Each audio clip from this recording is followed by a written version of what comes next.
Sa lahat po ng mga anak, bago ka tumambay sa Starbucks, bigyan mo muna kahit konti lang na pang-relax yung magulang mo. Bago mo gastusan ang boyfriend mo, ang girlfriend mo, tiyakin mo nagastos mo muna o nagastusan mo muna ang magulang mo.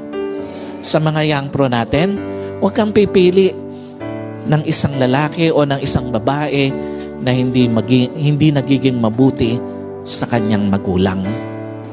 Tiyakin mo na yung pipiliin mo, mabuting anak, mabuting magtrato sa kanyang magulang para makasigurado ka na meron kang mapipili na magiging mabuting kapamilya. Bago tayo gumastos sa iba, gastusan mo muna magulang mo. Bago ka maging mabuti sa iba, maging mabuti ka muna sa magulang mo.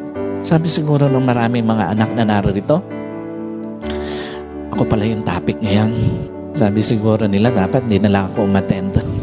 Hindi lahat ng panahon may kakayanan ng magulang na buhatin ang mga anak.